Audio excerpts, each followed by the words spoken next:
the future of sustainability and SDGs. And we're going to start with a talk all the way from Dubai. So I'm going to try to get Mohammed on stage. Let's see if he is here already. Hello, how are you?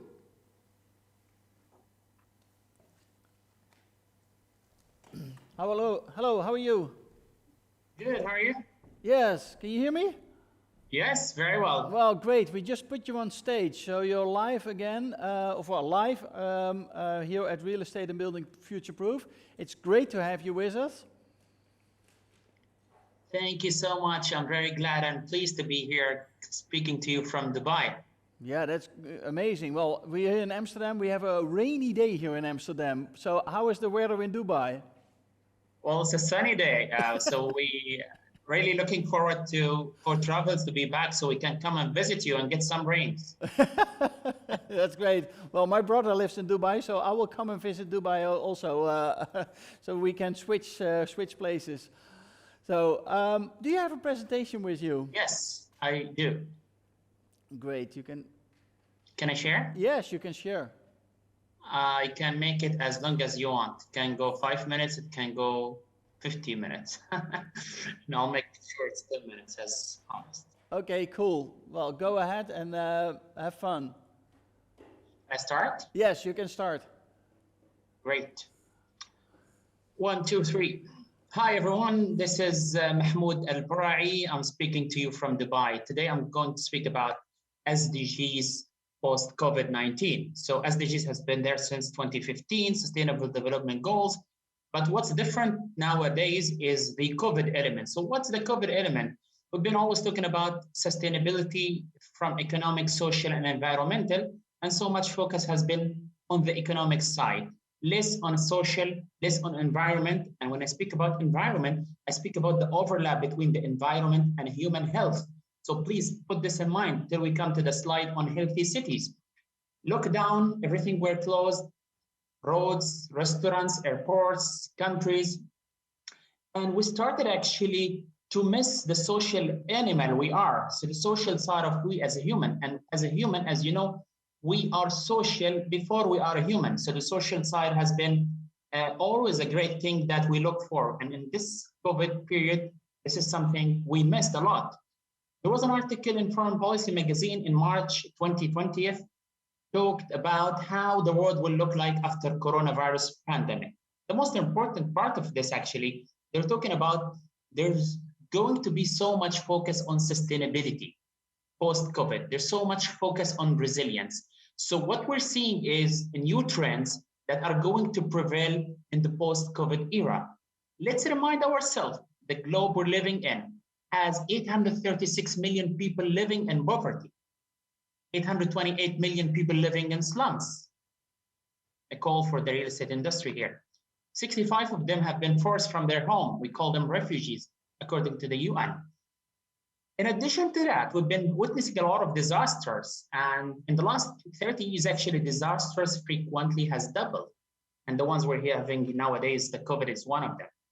It cost is not only health, it's not only social, it's also economy. It cost us almost $1.2 trillion in the last 20, 30 years.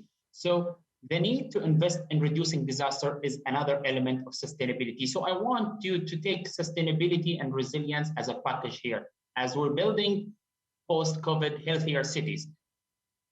Let me also share another bad news. At the end, we'll share the positive news. Another bad news is that inequality actually is widening because of COVID. We've seen it in the US, we're seeing it in Europe. And there is a concept that is coming now, we call it the digital divide. And the digital divide is related to accessibility to technology. You know that 2/3 of world's school age children have no internet access at home. So we will have countries and cities who have accessibility to technology and affordability, and so many others who don't. This will differentiate developed and developing countries, and this will add to inequality more and more. What also another bad news, and sorry to continue with the bad news, we're expecting 100 million new poor in the post-COVID era inside cities.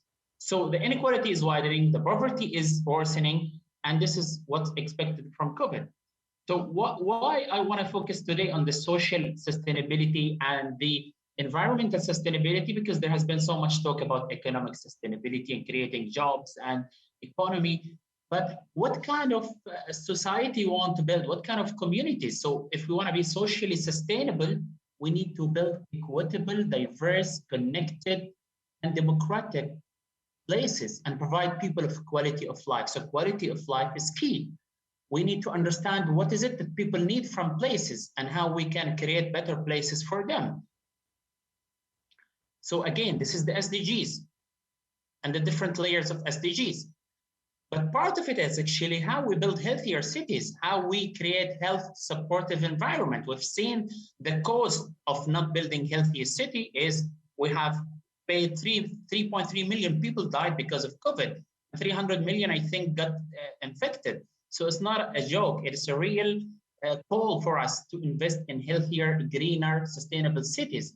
A lot of research actually has found that if we build the green buildings, this will increase the health outcomes. Another research from Harvard University showed that cities with higher air pollution had more severe death and higher death rates than cities that they don't. So in Dubai, we came up with this model. We said, if we want to build sustainable competitiveness from built environment, we need to focus on a quality of life. We need to focus on government intervention, economic sustainability, and market resilience. And for that, we need platforms, stakeholder engagement, governance, innovation, and adaptation, and PropTech is definitely part of it. People look beyond buildings to the total offerings of neighborhoods. So we need to invest in the neighborhood. We need to build sustainable city, self-sufficient city, the 5 minutes concept, the 15 minutes concept. Government role is more important. It shouldn't be just facilitator. Even beyond the facilitation, should be heavily involved in building post-COVID developments. Peace and security are important for competitiveness. Resilience is important for renewal and transformation. The business role in community need to be reconsidered. All the numbers shows that the business has not invested, and businesses in general don't invest back in their communities. And most of their money and revenues go back into the organization to buy back their stock or pay dividends. It's time to look at firms and their social role in society. We need to look at the shared value, and shared value here, we need to achieve economic benefits, but at the same time, we need to make sure that we are contributing to the social side.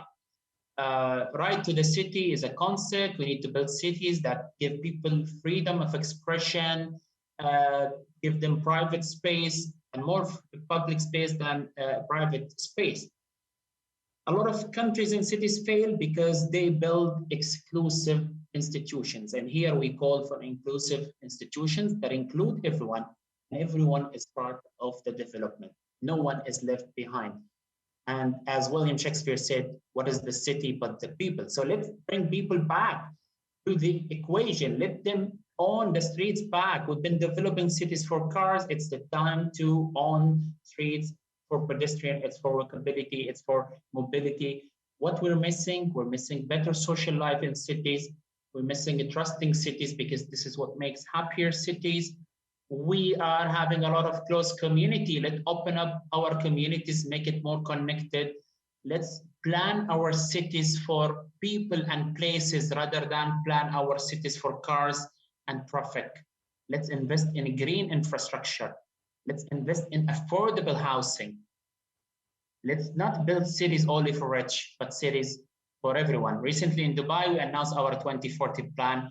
It's a complete revolution. It's 60% natural reserve and greenery. It's more about connectivity and mobility. And we see a lot of actions in different cities. And this is my last slide. I want to remind you of, when we look at cities, it's like reading the hopes, aspirations, and pride of everyone who built it and who's living in it and who's visiting it and who's doing business in it. So let's build sustainable communities where everyone has part of it. Thank you so much for having me today.